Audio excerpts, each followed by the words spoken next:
And welcome everyone to our second session of our SELDAY 2024 International Summit. It is fabulous to be with all of you. I am Jim Vetter, Executive Director of the Social Emotional Learning Alliance for the United States, and also Executive Director of our Massachusetts chapter, SEL for Massachusetts, which is organizing this session around SEL and athletics. And before we go into the session, bring up the slides. We'd just like to say a thank you to some of our sponsors for SELDAY. So SELDAY 2024 with the theme, Today's Students, Tomorrow's Leaders. And we are very grateful for Antioch University, Second Step, Pure Edge, Harmony Academy, National University, and Fly 5, Responsive Classroom, Ruler, and Satchel Pulse. And a particular shout out to our advocate level sponsor, that's Antioch University, that has a mission to provide learner-centered education, to empower students with the knowledge and skills to lead meaningful lives and advance social, racial, economic, and environmental justice.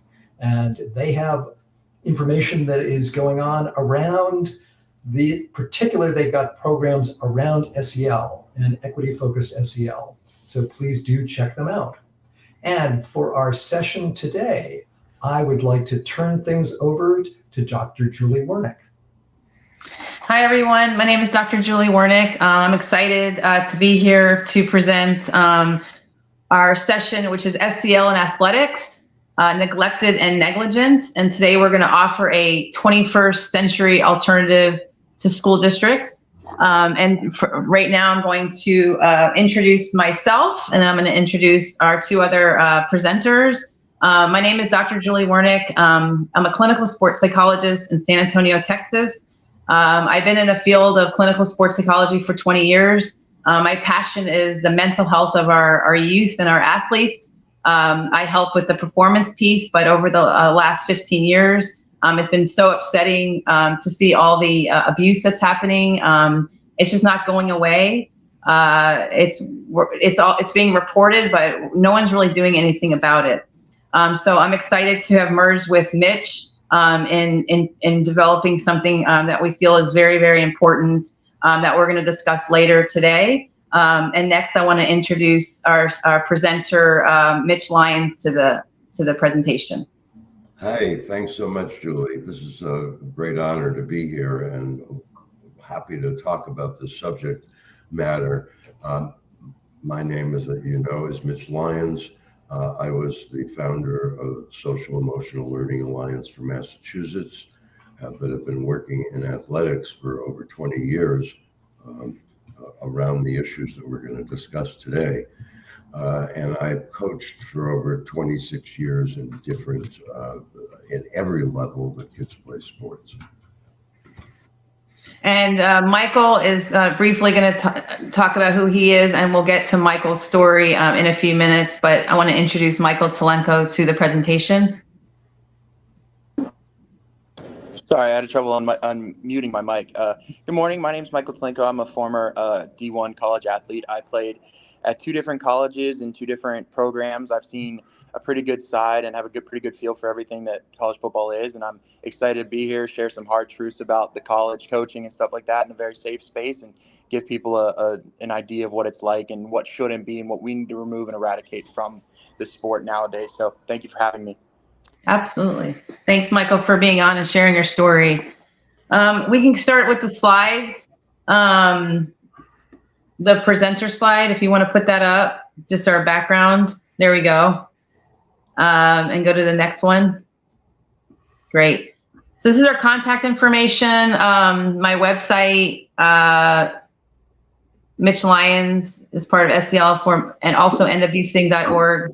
That's a very important website that we have up for people to go on and tell their stories. And daily we're seeing more and more stories of people coming out with their abuse. We need to come out, everybody needs to come out, and we need to create this movement. So it's very important that everybody involved is getting people to share their stories, so you can go to that website. The next slide, for the session involvement, we want you guys to be able to ask questions and make comments in the chat. And if there's very good, relevant questions, then we're going to bring them up and discuss these questions, because it's very important that we talk about this issue. I wanted to ask a question to you guys. How many of you played youth sports? And if you can, comment that you participated in youth sports, number one. Number two, how many of you actually experienced or witnessed abusive coaching on any aspect? And so everyone, please go ahead right now and type in the chat here on YouTube or wherever you're watching the stream, and let us know what sport or sports were you involved with as a youth, or school sports. So what kind of sports were you involved with in school? And yes, okay, so we have Jacqueline, yes, indeed, played sports. And again, feel free to put in what sport you played, but then really, have you experienced or witnessed abusive coaching? And Jacqueline was lucky, did not have any experience of abusive coaching, but Sandy says, yes, played soccer as a youth and have seen abuse in sports, particularly verbal abuse.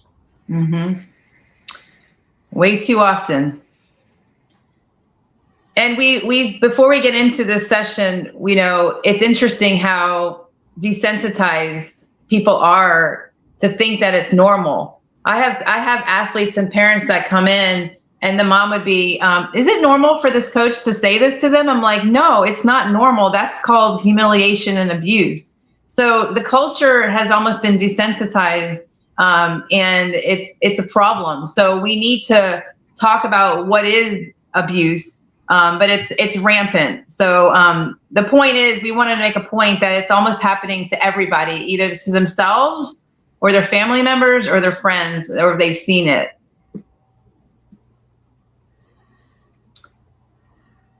I played softball. Okay. Softball, basketball, track, field, and cheered. Experienced verbal abuse. So that's why we're here today. We're here to use social emotional learning and a curriculum that we're going to talk about and make these changes, because it's just it's not stopping. Okay. Any other comments before we go on to the next slide?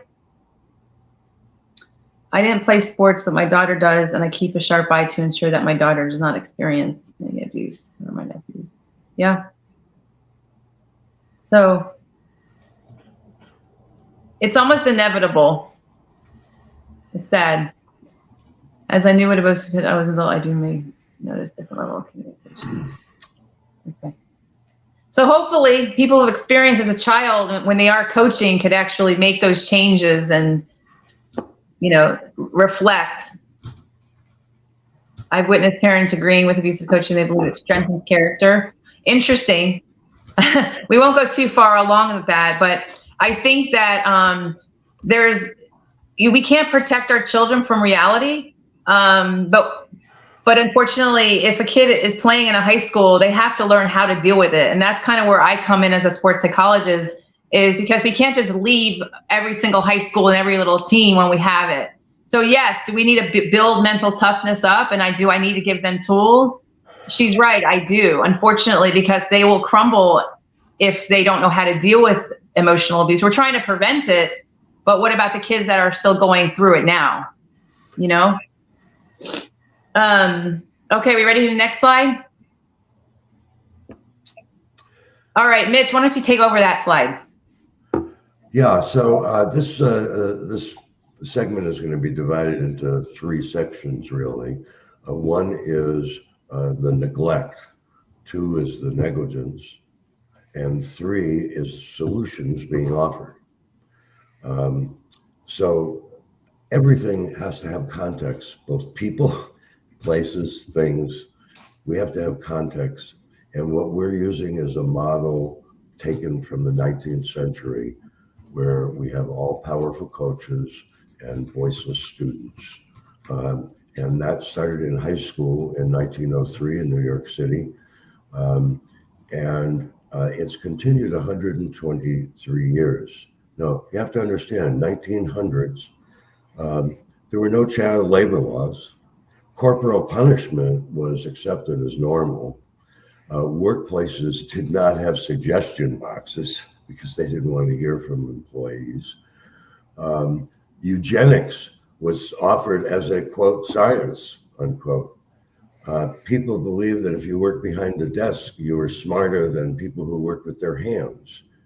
Misogyny, homophobia, racism was normal, totally normal.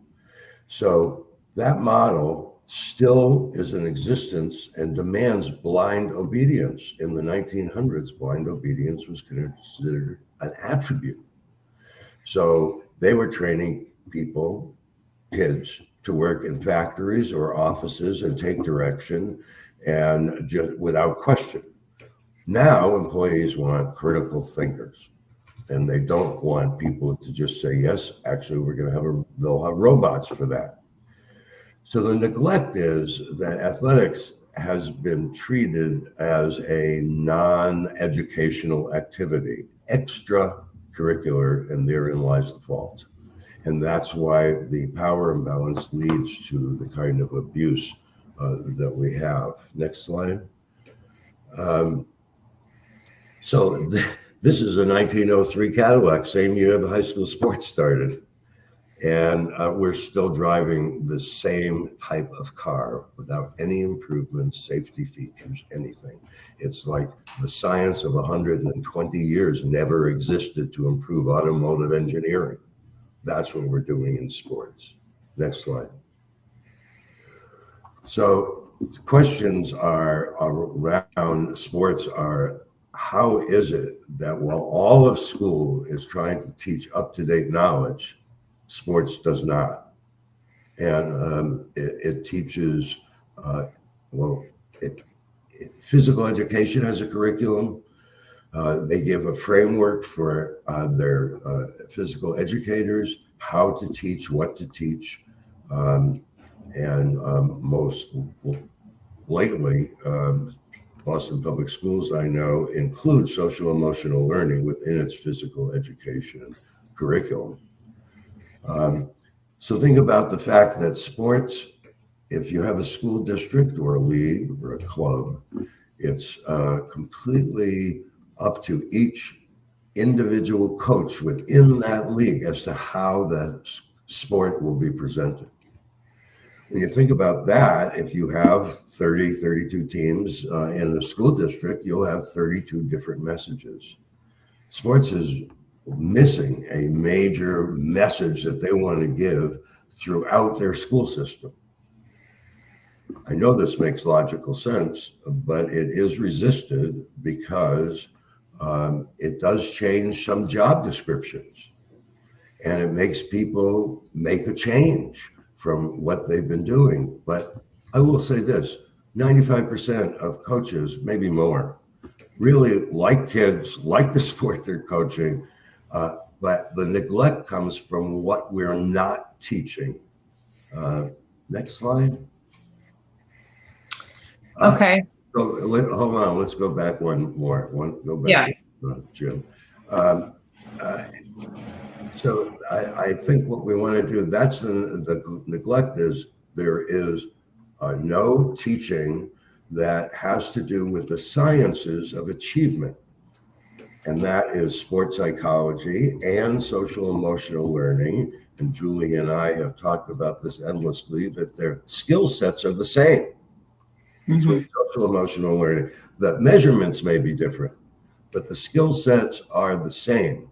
And why do we ignore that? Why don't we bring that into our schools? And we'll go into more later. Next slide. Thank you. Thanks, Mitch.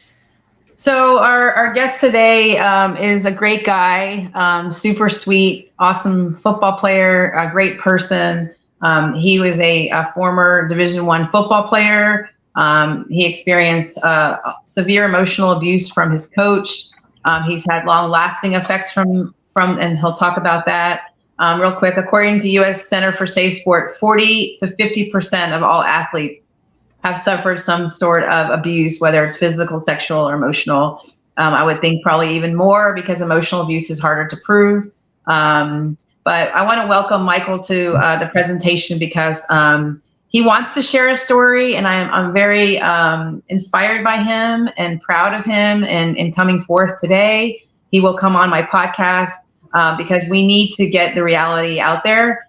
So Michael, why don't you talk a little bit about what you went through, first of all, with your coach, and be as honest and open as you want. All right. Well, firstly, I'd like to say good morning. Thank you for everyone being here. This is a very, it shouldn't be a controversial issue to me. I think this should be a very known issue that everybody's comfortable with. And it's like, hey, we can't have this anymore. What I'd like to start with before I start is that in life as an athlete, I had like 3 pillars in my life. One was my faith. That was number one, because I'm a Christian. I believe in God, Jesus, my savior, and very important. And then family, and then whatever sports you play. I think that those are your 3. And then when one starts crumbling, soon follow the rest of your pillars. And whenever coming out of high school, I was a all-team, all-district offensive lineman. I was 6'4", 300 pounds. A great athlete, just running around, having a great time playing football.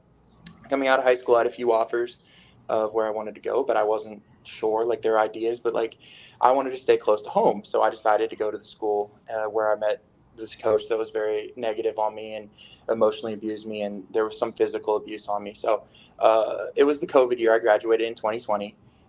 So all of this was new. I had no support system. I didn't have much in college because everybody was scared of COVID. You couldn't do anything. Everything was very important. So when I got there the first day, I thought, okay, well, this is normal. He was very tough, very standoffish, didn't want to be very helpful to anybody. And I'm like, oh, like we talked about earlier, that's just how normal football and normal college is. It's not high school anymore. You got to have this different standard to hold yourself to.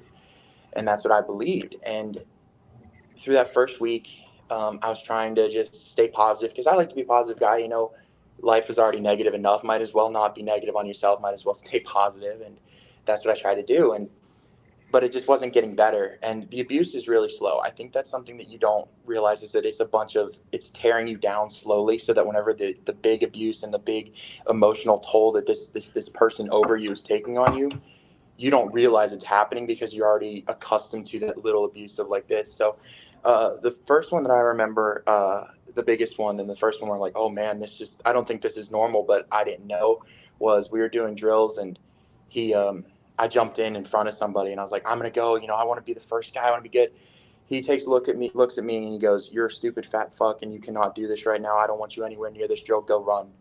And just pointed off to the field in the corner and just said, go run. And I was like, what the heck? I mean, you don't know what to do, because there is that power dynamic of he's the coach, you're the player, this is a college, you're living your dream, you're doing what you want to do, and you don't know what to do. So I was like, oh man, I better just go run. And it didn't really dawn on me what had been said to me at first, because I was so just lost upon the fact that this had just been going on. And it had been little small stuff like that, or his favorite thing to call me a disappointment and humiliation to not only my teammates, but to me, that I'm a waste of body, that I'm a waste of space, that I should have decided to go play, not even play football, that I just am an embarrassment to my family. And he'd bring my mom into it a lot. I'm really close with my mom, and she's my biggest support system. And he'd always bring her into it. Your mom is wasting her money. Your mom is wasting her life. She wasted her life having you. You should never have been born. And just constant stuff like that. And eventually, it just kept going. And those little comments, I mean, they're not little, they're big. So if anyone ever says that, make sure that you understand that, that this isn't normal. This isn't okay. And I didn't know that. My mom didn't know that. Nobody knows that. I think the biggest thing is there needs to be a standard for how coaches need to talk to people and how, what should be said, because people just don't know. And the hardest people to, the easiest people to control are the ignorant, because you just don't know. And, anyway, sorry, I'm kind of getting off topic. As the season went on, we had multiple games canceled, and we're just practicing, just going through practice. So every day is these comments that I'm getting, just these constant comments.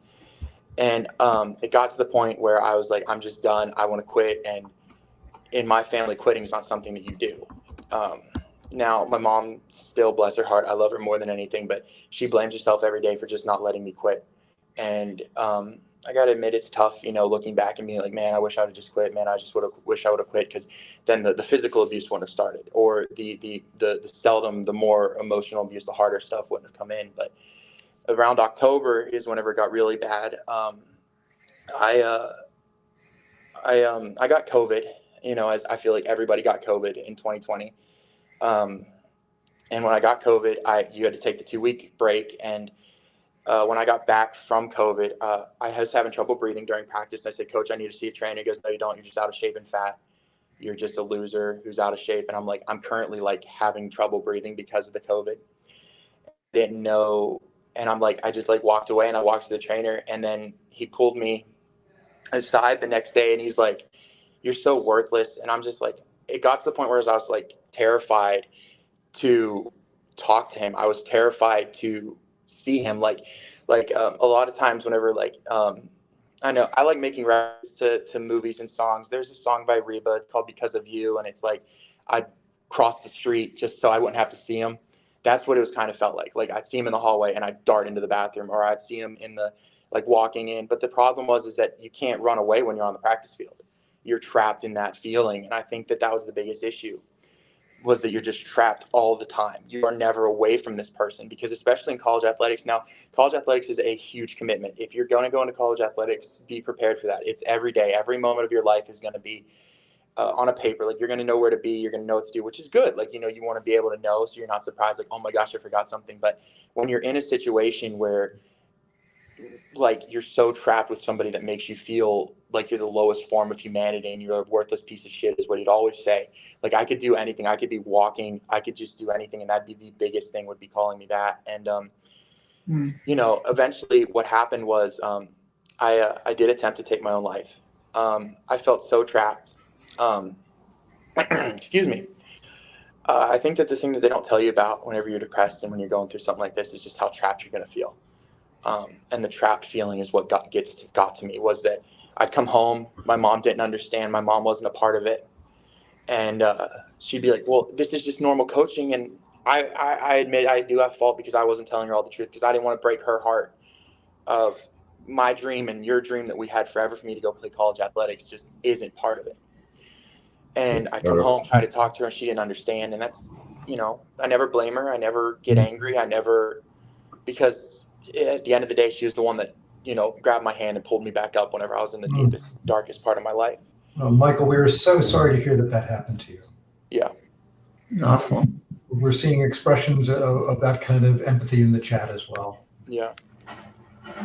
Yeah, it's a terrible thing that's happening, and that's the abuse. That's the abuse part of the negligence, that there is no plan to address this on any scale, nationally, locally, in your local school district. There's no plan, which is why school districts are frequently held to liability. They're liable because they have no plan. They have no present to any evidence to present to a plaintiff's attorney that we are actually taking action, because in fact there is no training. Is not enough. It's shown that, because we're in this state, because training is not enough.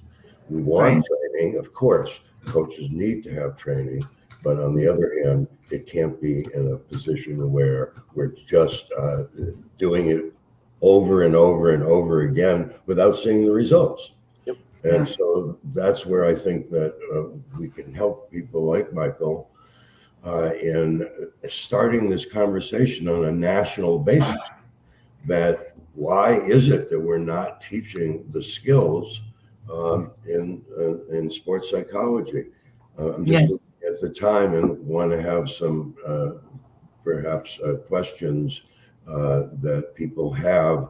Not only now, but when we present the third part of this, after we talked about it's neglected because we're not teaching up-to-date science, and then the negligence is what, and Michael just testified to, that this should not be happening. If you go and tell your story, I just had someone write to me who was a university professor, and on nwsofcoaching.org, and she talks of the fact that 3 students came to her, and she's not part of athletics, but they needed to talk to someone like Michael was talking about, feeling trapped. And the school told her that she better mind her own business, basically.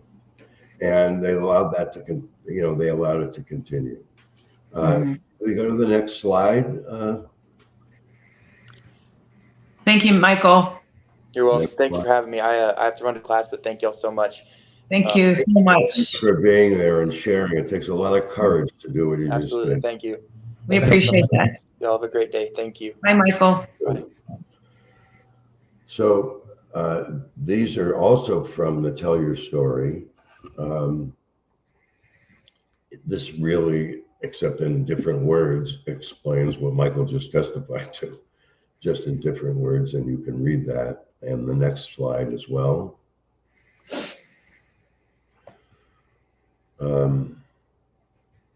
2 hours of practice. This is what Michael actually had happen to him. And this is not his story. This is some other person who wrote. There are a number of stories on the Tell Your Story. You can read them. And it is ubiquitous. If you go into any high school and ask a high school player, who's the coach you don't want to play for, there's your answer. Because it's not going to be because he's not a good game coach or he doesn't know the game well enough. It's usually, and it's not obviously true in every case, but in most cases, it's because of tone and it's not fun. And the joy was sapped out of Michael's experience as well. So next slide. So think of sports as having a two-legged stool. And one of the stools is all powerful coaches, and the other is students feel trapped, voiceless. That's the model. And of course, a two-legged stool is very unstable, and you just can't. What would stabilize the model? And that's what we're bringing forth to remodel athletics, the sports team. It should not be just those two. And I'm talking about all sports, but particularly in taxpayer-funded public schools, where we should be teaching amazing skills that sports psychology offers and that Julie can testify to. But the central focus of a real scientific axiom is that people learn and achieve more, learn faster, achieve more in a positive, safe, supportive, encouraging environment. When we have that, you have full potential. And when we don't, we end up with Michael's situation or the many that have been written here.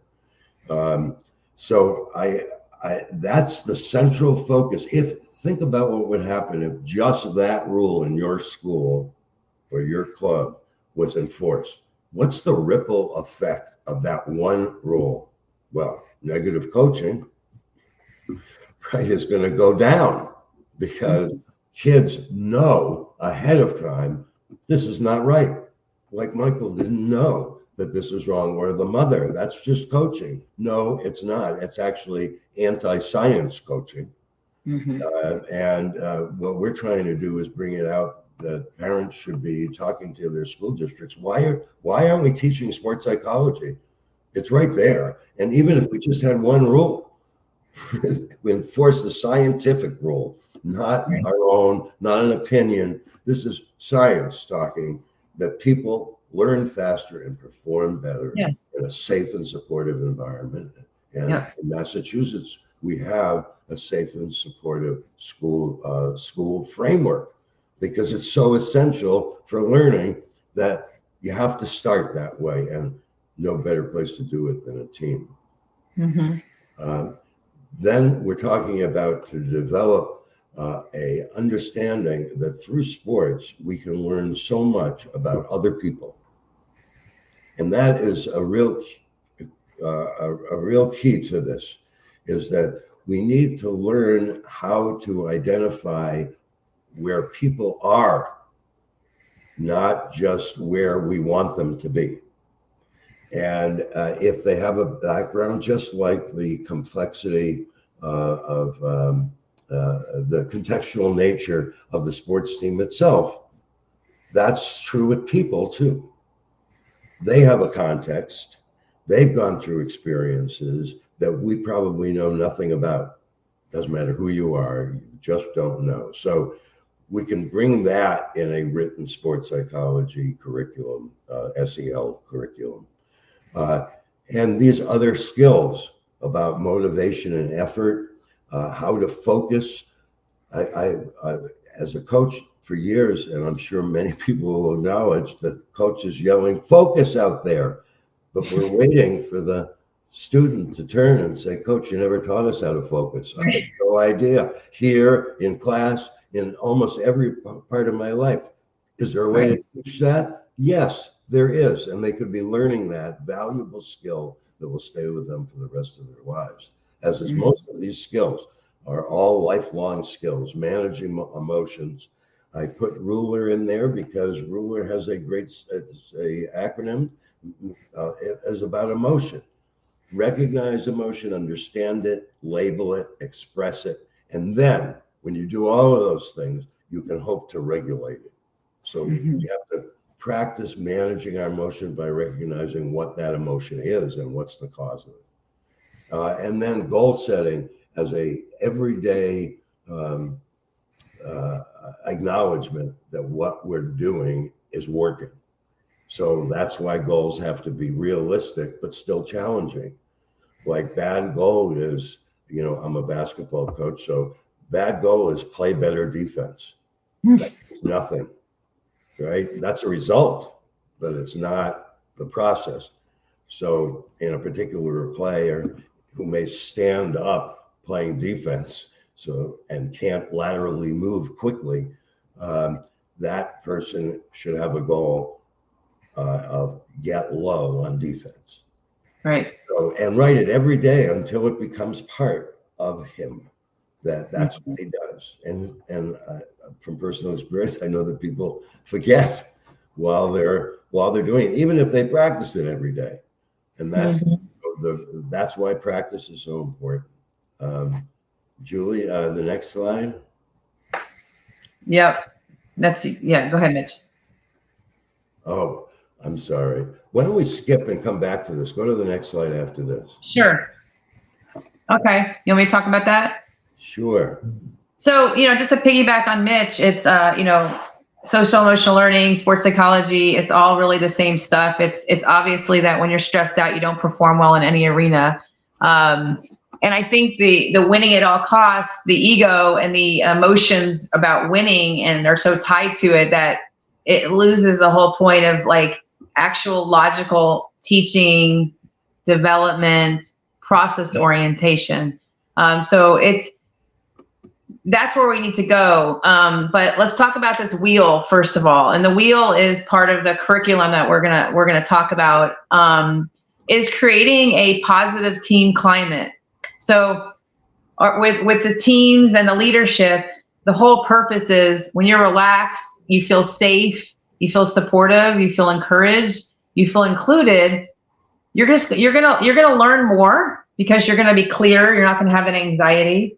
And so obviously, my kids are in high school sports now and middle school sports, and it's just been the opposite. I mean, it's so disgusting to me. I can't even tell you how awful. Like I love sports. I think sports made me who I am. But as a psychologist and watching my kids' mental health, it's just they're doing the opposite of this. There's favoritism all over the place, politics, humiliation, punishment after errors. Everything is the exact opposite of this wheel. But the point is this curriculum that we've created that hopefully school districts will utilize will create that core is creating a positive team climate. Now, branching. Could I interject just one thought? Sure. Two thoughts. This curriculum that Julie's talking about is going to be offered free of charge on our website, endabusivecoaching.org. There's no sales going on here. We have no program. This is like a starting point for school districts who have particular problems and should design a curriculum that really is for them. But you could use what we've been doing as a guide. And the second thing I want you to know is that you're thinking, or most people will be thinking, oh, the coach sets that positive team climate. And the difference in having a curriculum is that the whole team is working on the same thing. In other words, explicit learning. I'll give you the quick example is in sports, we teach explicit skills, do we not? How to do a drop step, how does a hedge on a pick. All of these are very explicit about what you do, how do you move your body. But when it comes to the important things that we're having to learn in sports, it's implicit. That is sportsmanship. How do you teach that? If you teamwork, how are you teaching that? And well, it's sort of implicit learning could be like my watching you dig a ditch. I learn what kind of tool. I learn how hard the ground is. I learn how hard you have to work. These are all observations. And that is the way we're teaching sports, as an observation. And of course, each child observes differently. So they're not all getting the same lessons. With a curriculum, you are getting, like today and the rest of the season, we're going to learn how to create a positive environment. And by the way, you'll use that in every aspect of your life if you like to achieve.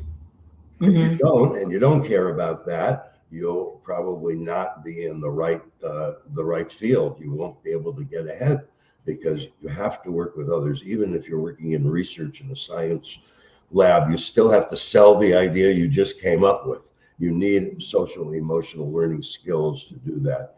So it's very important to know that all of these things that are on this wheel are all about kids are going to know the same thing as the coach.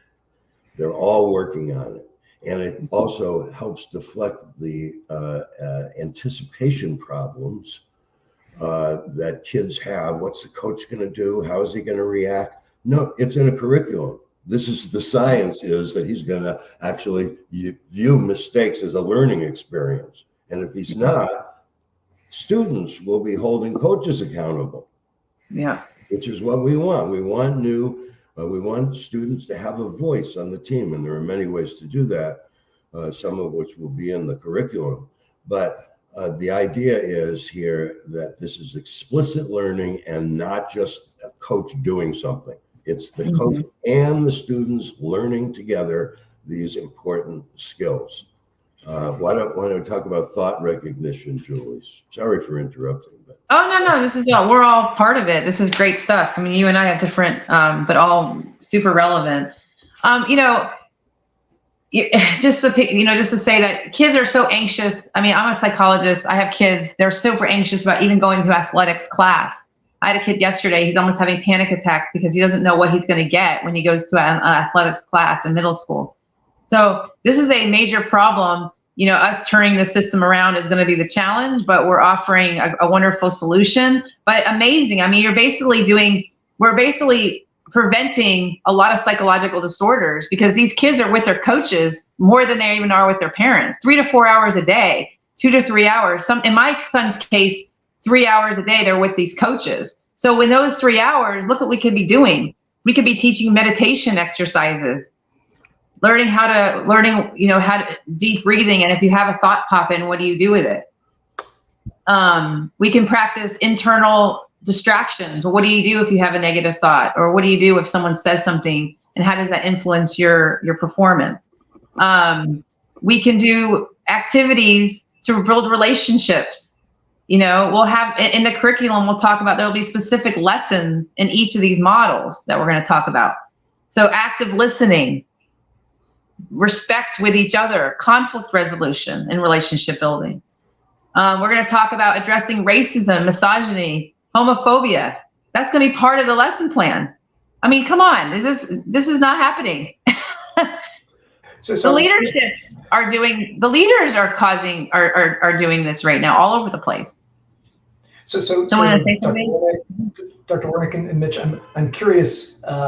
We have in the chat a comment from Bill Trusheim in New Jersey, who talks about having done some work similar to this with the Positive Coaching Alliance. And I'm wondering if you're familiar with that coaching alliance and how that might be similar or different to what you're proposing.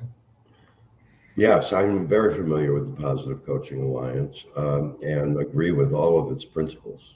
There's no question about being positive is the skill. The question is, and the difference is that without a written curriculum to refer to, it's difficult for people to stay on track with training. There's the follow-up. There's nothing to refer to. The thing about a writing is that it gives gravitas to an issue and a permanency to it, so that even when the next coach comes in, this is the way we coach. So people understand, or even during the interview process, that this is the way coaching is. And I heard when Julie was talking in my head, hearing coaching saying, who has the time to do that? I have to put the play in when we're playing this other team. And I dig it. I mean, I get it. I understand that. These are things that are done in the locker room while people are dressing, during warm-up and stretching exercises, when there's a water break, these are all when you talk to the team normally, which you do a lot, right? And it's tone and it's encouragement, and that's the modeling, that's the implicit learning that you're showing when you're doing it. But they know why you're doing it. But in a curriculum would say what the science says. Why does science say this? And science is a collection of studies to prove a point. It doesn't mean it's going to be every point. So the difference between the Positive Coaching Alliance, which I'm totally in favor of, is that that there's nothing in writing established as like the constitution of the school district that's taking Positive Coaching Alliance on. I think if there were, the constant need to continually train new people, and only receptive people, by the way, would change. And that's why I think it's a great program. I'm fully supportive. If you were going to do nothing, it's better to do that. But I'm not sure that without a curriculum, coaches can actually understand the guidance that is necessary. The other thing is that, we know that people, you can go to a great seminar and be all pumped up, but then you go back to your same old way. And the problem is the systematic character change is just not going to happen. And so, yeah, positive coaching and all this stuff is great. And I think it's wonderful, but we have to hold people accountable. And that's the problem is you can speak all great things, but behind closed doors, they're doing bad things. And so the curriculum would help enforce it, but then we also have to have people, to enforce the curriculum, to evaluate, and then to ask the players and coaches, are they doing this that we're supposed to do? Because it's written out, and if they're not doing it, then we need to do something about it. Where if you just say, oh yeah, be positive, but we all know coaches, their winning is more important than the development. Yeah, so it sounds like you're talking about really setting the kind of structure and context that makes sure that these sports experiences are really positive and SEL filled with good sports psychology. That Julie Goldstein mentions that this curriculum sounds great. The Wallace Foundation's Million Coaches Challenge is doing great training on youth development. Center for Healing Through Justice in Sport, also trauma-informed coaching. So it sounds like that there are at least some pockets of some other wonderful work that's happening, sounds like. Absolutely. I mean, anytime there's a curriculum, I'm in favor of it because it's a consistency that develops among all teams within a league. And that's, we treat each, if there's 32 teams, you have 32 different messages. This should not be happening, especially within a school district with the charge to educate the children. And why aren't we up to date with that? Because there's plenty of science. And again, it's not the stuff that we're saying here specifically about recognition, relationship building. That happens to be the way we see it. Others may have a much different view, and it could be equally correct. So this is not a one-all. This is a sample to get this into the national conversation of why that's not happening. I wanted to say real quick, and I wanted to go into some of the mental skills, and I want everyone to listen because this is really important. We all know that we're in a mental health is going down in our society. We're getting distracted with technology, social media, social comparison, ego, money, greed. It's rampant, right?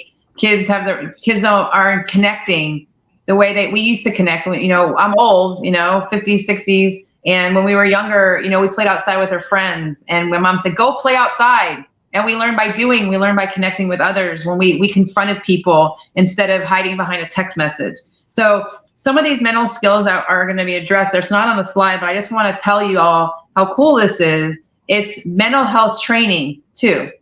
So in one of our weeks in the curriculum, we talk about having emotional awareness.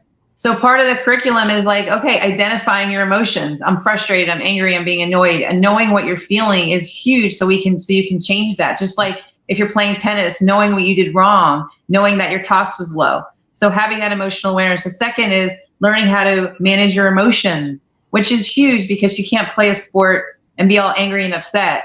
You have to be able to be calm. Well, being calm and regulating your emotion is a life skill. Week 3, we have to help with your focus and your attention and mindful practice. So imagine if these kids are learning mindfulness. They're learning what to focus on.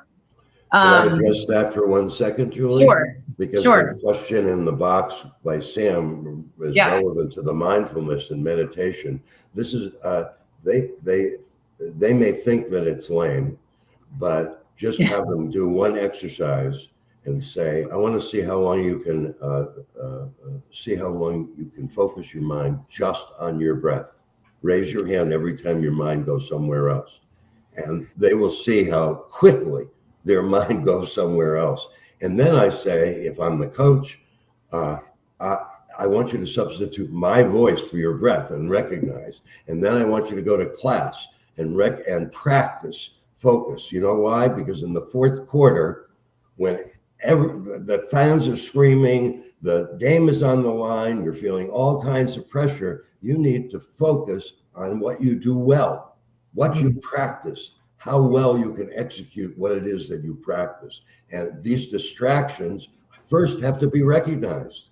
And meditation is not lame when you show them how it's used. There we go. So Julie and Mitch, in the final 2 minutes, what are the final things you'd like to share? And as Julie and Mitch are doing that, I'd like to invite everyone who is viewing right now to go ahead and type in the chat, what are some key takeaways that you've gotten from this session so far? What are some things that you're taking away from this session? Put them in the chat here, and also go on social media. Please post your takeaways from this session and hashtag SELDay.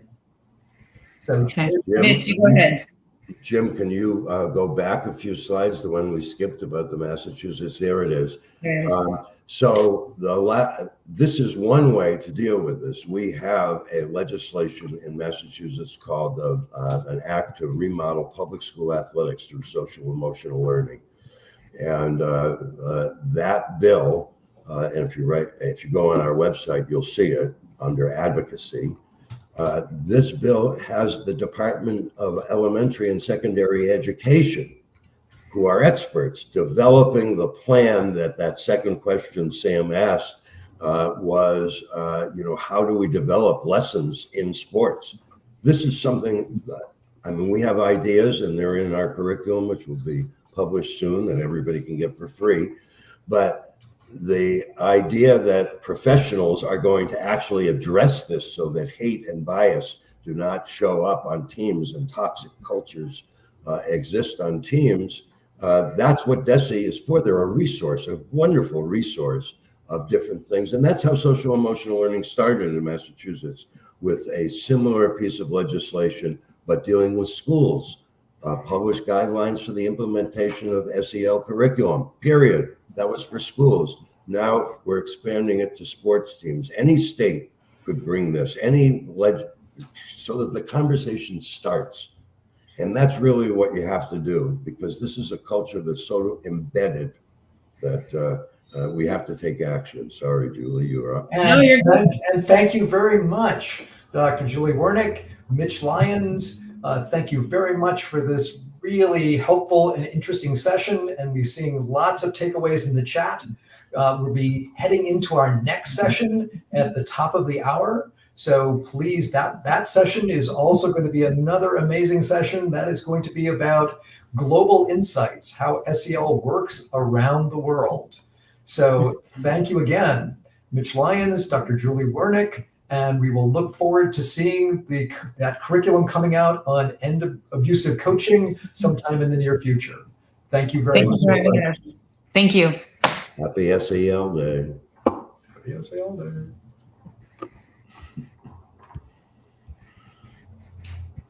All right.